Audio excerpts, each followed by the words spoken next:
اے مصطفیٰ کہہ دیا اپنی امتیوں سے کہ میں نے جو کچھ بھی کیا ہے اس کا بدلہ نہیں چاہیے، صلہ نہیں چاہیے، چاہیے الا المودۃ فی القربى، صرف میرے اہل بیت کی محبت۔ اہل بیت کی محبت میں جو مرے گا، مومن میں مرے گا، محبت رکھتا ہوا جو مرے گا، ان کی موت شہادت کی موت ہوگی، شہادت کی موت ہوگی۔ محبت مانا، اس محبت کا ذکر قرآن میں آیا اور مانگنے کے لیے پروردگار عالم نے کہا ہے۔ اہل بیت کی محبت میں ہم لوگ یہاں اکٹھا ہوئے ہیں۔ ویسے کربلا کی تقریر اور داستان کربلا ہم لوگ اپنے گھر میں بیٹھے بیٹھے موبائل میں بھی سنتے ہیں، دیکھتے ہیں نا، موبائل چالو کر دیے اور ہم لوگ تقریر سماعت کرتے ہیں۔ لیکن دوستو فرق ہے، پورے داستان کرب و بلا کو ہم گھر بیٹھے بیٹھے موبائل میں دیکھیں گے، دیکھنا اور ہے، عشق اور ہے، موبائل میں دیکھنا اور ہے، محبت اور ہے، موبائل میں دیکھنا اور ہے، کشش اور ہے، موبائل میں دیکھنا اور ہے، ایصال اور ہے۔ آج جو آپ لوگ بیٹھے ہیں نا، تو یہاں محبت بھی پائی جا رہی ہے، عشق بھی پایا جا رہا ہے، کشش بھی پائی جا رہی ہے، ایصال بھی پایا جا رہا ہے۔ تو ایصال کیا؟ گھر بیٹھے موبائل دیکھے تو ایصال سے محروم ہو گئے۔ آج ہم نے اکٹھا ہوئے ہیں، شروع سے آخر تک گلخانی اور نظر و نیاز کا ہم لوگ ایصال کریں گے، ایصال۔ لیکن جب موبائل دیکھتے ہیں تو ایصال سے محروم ہو جاتے ہیں۔ لیکن یہ جو محفلیں ہوتی ہے تو یہاں اس محفل سے ایصال ہوتا ہے۔ ایصال کا مطلب کہ نذرانہ پیش کرتے ہیں، اور جب ہمارا نذرانہ پہنچ جاتا ہے امام عالی مقام حضرت امام حسین کی بارگاہ میں، تو ادھر سے فیض و برکات ان کی طرف سے آتے ہیں تو ہم لوگ مالا مال ہو جاتے ہیں۔ میں بمبئی میں رہا کرتا تھا، سیٹھ حنیف شہرت علی سے کسی نے پوچھا کہ سیٹھ صاحب آپ امام حسین کے نام پر اتنے تعداد کے کھچڑا پکوا کر کیوں کھلا رہے ہیں؟ اس میں تو لاکھوں روپے کا خرچہ ہے، لگت ہے۔ تو حنیف شہرت علی نے یہی کہا تھا کہ مولانا صاحب میں کیا ہوں، میں تو کچھ بھی نہیں ہوں، کھیلا کھیلتا تھا، کیلا بیچتا تھا، لیکن جب میں عاشق امام حسین ہو گیا، جب میں غلام حسین ہو گیا، ان کے نام پر میں جب دیکھ کھچڑے کا پکوانے لگا، بریانی پکوانے لگا، لوگوں کو کھلانے لگا، عام دعوت لوگ آ کر کھانے لگے، تو اس کا بدلہ صلہ مجھ کو اتنا ملا کہ آج میں خود اپنے کارخانے کا حساب لگا ہی نہیں سکتا۔ بدلہ اور صلہ کا تو یہ انعام ہوتا ہے، انسان اندازہ نہیں لگا سکتا۔ تو گھر بیٹھے بیٹھے تو تقریر سماعت کر سکتے ہیں، کربلا کے داستان تو سن سکتے ہیں، لیکن جو عشق اور کشش ہے وہ کیسے پتہ چلے گا کہ آپ کس طرح عاشق امام حسین ہے؟ یہ کیسے پتہ چلے گا؟ میرے دوستوں بزرگوں، جب محبت کی بات آئی، امام حسین کی محبت میں ہم لوگ بیٹھے ہیں، جب محبت کی بات آئی تو یہ بات میں اس سے پہلے بھی سنا چکا ہوں، آپ لوگوں کے سامنے بیان کر کے بول کے میں مقصد بولنا چاہتا ہوں۔ موڈ نہیں بن رہا ہے تقریر کرنے کا، اس لیے کہ آج اور بولنا تھا 10ویں محرم پر، اور میں ہٹ کے بول رہا ہوں، محبت حسین بول رہا ہوں۔ امام علی مقام حضرت امام حسین سے ہم لوگ محبت کرتے ہیں۔ وہ امام حسین جب چھوٹے تھے تو امام حسین ایک راستے سے گزر رہے تھے، چلتے چلتے ان کی نظر ایک کھجور کے جھاڑ پر گئی، تو دیکھتے جا رہے ہیں حضرت عمر فاروق کا بیٹا عبداللہ یہ کھجور کے جھاڑ پر چل بیٹھے ہیں، کھجور توڑ کر کھا رہے ہیں۔ امام علی مقام حضرت امام حسین نے کہا بھائی کچھ کھجوریں توڑ کر ان کو بھی تو میں بھی کھاؤں۔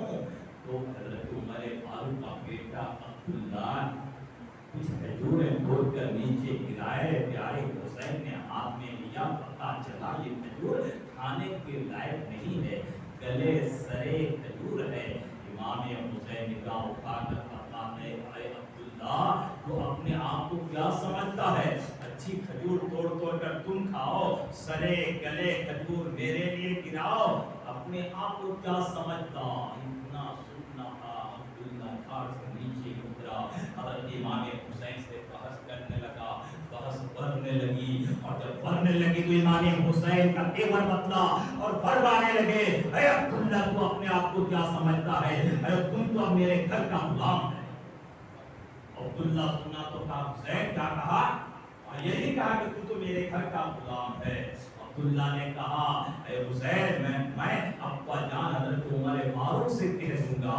حضرت امام حسین فرماتے ہیں جا تو اپنے ابا عمر فاروق سے بھی کہہ دے، ارے تو میرے گھر کا غلام ہے، تمہارا باپ حضرت عمر فاروق بھی میرے گھر کا غلام ہے، جا کر دے۔ اتنا سنا عبداللہ دیش میں آیا، قدم بڑھا دیا، تیز رفتاری کے ساتھ چلتے لگا، چلتے چلتے چلتے چلتے حضرت عمر فاروق کے پاس پہنچا اور کہا کہ حسین نے آپ کو گالی دی، ابا جان حسین نے آپ کو گالی دی۔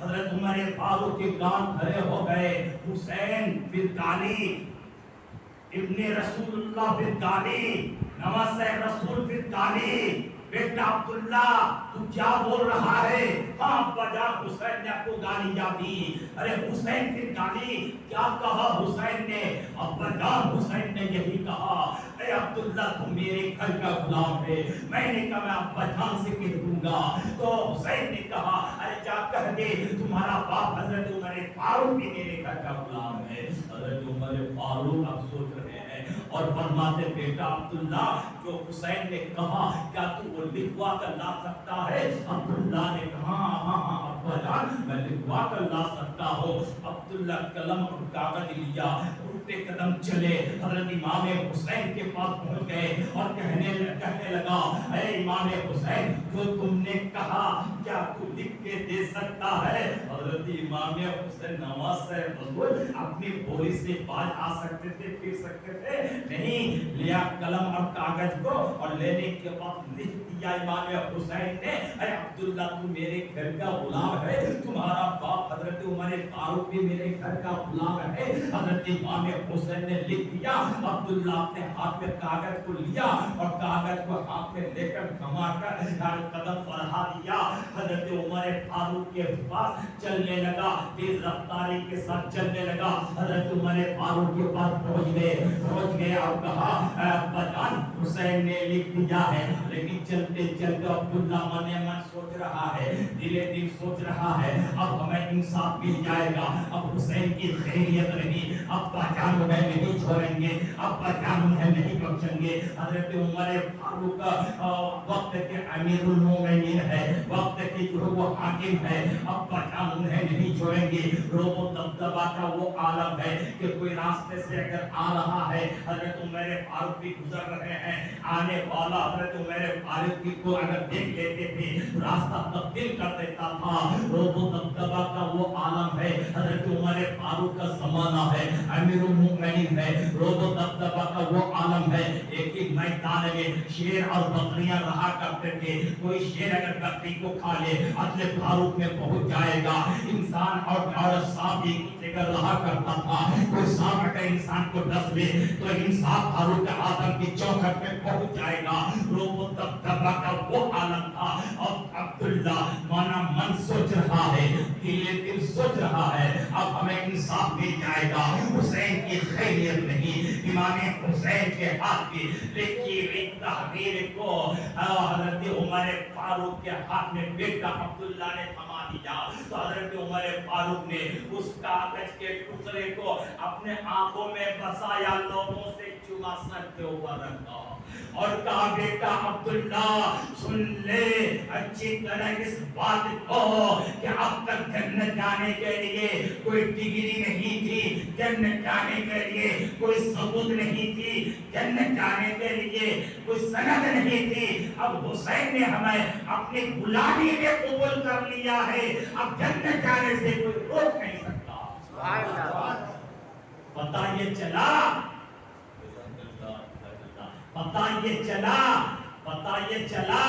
میں کہہ رہا ہوں اپنی سوچ کے حساب سے حضرت عمر فاروق نے فرمایا بیٹا جنت جانے کے لیے کوئی ثبوت نہیں تھی، کوئی ڈگری نہیں تھی، پتہ یہ چلا نماز پر بھروسہ نہیں کہ جنت مل جاوے، روزہ پر بھروسہ نہیں جنت مل جاوے، حج پر بھروسہ نہیں جنت مل جاوے، عبادتوں پر بھروسہ نہیں جنت مل جائے۔ عبادت کرنا ہم لوگوں کا کام ہے، قبول کرنا نہ کرنا رب کائنات کا کام ہے، چاہے رب قبول کرے چاہے تو نہ کرے۔ لیکن عمر فاروق فرماتے ہیں بیٹا اب حسین نے ہمیں اپنے غلامی میں لکھ کر داخل کر لیا ہے، کوئی بھی جنت جانے سے روک نہیں سکتا۔ لیکن بیٹا عبداللہ سن لے، یہ میری بات ہے، یہ وصیت ہے، جب میری روح پرواز ہو جاوے مجھ کو تم لوگ قبر پر لٹاؤ گے تو کفن کا اوپری والا حصہ اٹھا کر حسین کے ہاتھ میں لکھی ہوئی تحریر کاغذ میرے سینے کے اوپر رکھ کر ارحم الراحمین کے سپرد کر دے گا۔ اللہ الصمد، یہ ہے غلامی۔ عمر فاروق نے بھی امام حسین کی غلامی کو چاہا۔ آج ہم لوگ امام حسین کے نام پر ان کی محبت میں، ان کی غلامی میں یہاں اکٹھا ہوئے ہیں۔ گھر میں ہم لوگ موبائل دیکھیں گے، تقریر سنیں گے، داستان کربلا سنیں گے، لیکن وہ بات، وہ عشق، وہ محبت، وہ کشش ہمیں وہاں جو ہے اظہار نہیں ہوگا، جو ہمیں جو محبت کشش ابھی اکٹھا ہو کر محفل میں ہم لوگ دیکھ رہے ہیں اظہار ہو رہا ہے۔ دوستوں بزرگوں، دعا کرتا ہوں رب کی بارگاہ میں ہم تمام لوگوں کو امام حسین کی یاد منانے کی توفیق رفیق عطا فرمائے۔ اس سے بیشتر مولانا مطلب کر رہے یزیدیوں کا چن چن کر ایک کو چن کر مختار بن عبید نے مروا ڈالا، قدرتی بدلا ہوا۔ حضرت امام علی مقام امام حسین کے امامہ کو، امام حسین کی شہادت کے بعد ان کے سر سے امامہ کو نکال کر وہ بدبخت جس نے اپنے سر کے اوپر لگا کر ناچ رہا تھا، حال یہ ہوا بہت خوبصورت نوجوان تھا، بہت خوبصورت، دن بدن ان کا چہرہ کالا ہونے لگا۔ لوگ پوچھے بھئی معاملہ کیا ہے، اس قدر تمہارا چہرہ خراب ہو چکا کہ دیکھنے کی طبیعت نہیں چاہتی ہے۔ وہ بیان دیا کہ اسی دن سے جس دن میں نے حسین کے امامہ شریف کو اپنے سر کے اوپر رکھ کر میں خوشیاں منا رہا تھا، ناچ رہا تھا، میں رات کو خواب میں دیکھتا ہوں کہ تو انسان مجھے الٹا لٹکا دیتا ہے اور گھسیٹ کر لے جا کر آگ کے نیچے مجھ کو لٹکاتا ہے، آگ کے جو تپش سے میرا چہرہ لگ جاتا ہے۔ وہ بدبخت جس نے امام علی مقام حضرت امام حسین کے سر کو شکار بن سے بانا تھا،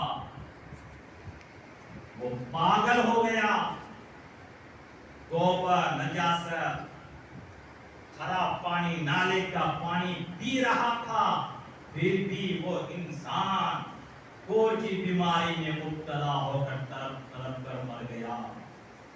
اگر ایک ایک کا نام لے کر میں تفصیل کے طور پر بولوں، کافی وقت کی ضرورت ہے، لیکن معصوم علی اصغر بھوکی پیاسی ماں کی گود میں تڑپ تڑپ کر جب دم توڑ رہے تھے، بہن زینب بھتیجے کو چادر میں لپیٹ کر بھائی حسین کے پاس پیش کی تھی، بھائی جان یہ معصوم بچہ ہے، 6 مہینے کا بچہ ہے، شیرخوار بچہ ہے، بھوکی پیاسی ماں جن کی جو ہے پستان کے دونوں رحمت کے چشمے خشک ہو چکے ہیں، بچہ بلک رہا ہے، تڑپ رہا ہے، پیاس سے بچہ دم توڑ رہا ہے، بچی کا لب جو ہے بالکل کالے پڑ چکے ہیں۔ بھائی جان، امام حسین میری ایک بات کو مانو، معصوم کو لے جاؤ، صاحب اولاد کوئی ہوگا، کسی کے دل میں رحم آ جائے گا،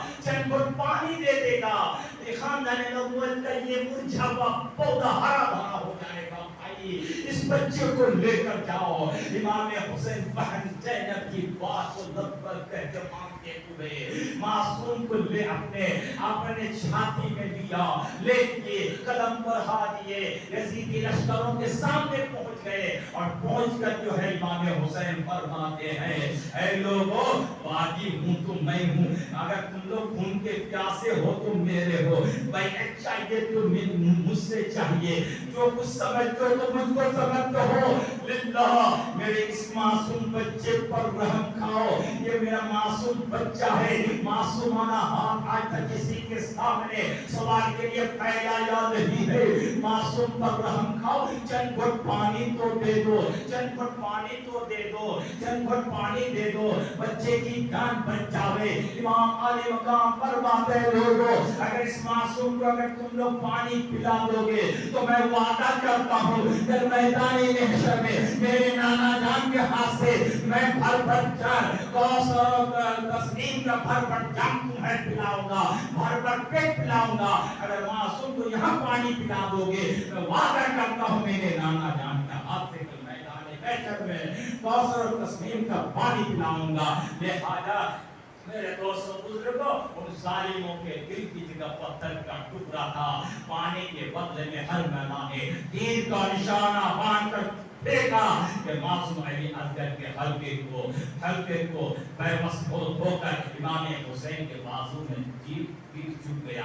میرے دوستوں بزرگوں، وہ حرملہ جو معصوم علی اصغر کے حلقے میں تیر چلایا تھا، وہ حرملہ کا نتیجہ یہ ہوا کہ ان کا آگے حصہ آگ کی طرح جل رہا تھا، پیچھے والا حصہ جو ہے برف کے جیسا ٹھنڈا ہوتا رہتا تھا، اور پیاس اتنی لگتی تھی، کتنوں پانی پیتا تھا پھر بھی پیاس بجھتی نہیں تھی، سینے کی طرف جو ہے پانی کا چھڑکاؤ کرتا تھا کیونکہ آگ کی طرح جلتا تھا، اور پیچھے جو ہے پیٹ کی طرف برف کے جیسے ٹھنڈا رہتا تھا، تو پیچھے جو ہے وہ لوگ جو ہے پیچھے جو ہے آگ کا سکاؤ کرتا تھا اور آگے پانی کا چھڑکاؤ کرتا تھا، اور پیاس پیاس بولتا رہتا تھا، کتنوں پانی پیتا تھا پھر بھی پیاس نہیں بجھتی تھی۔ تو میرے دوستوں بزرگوں،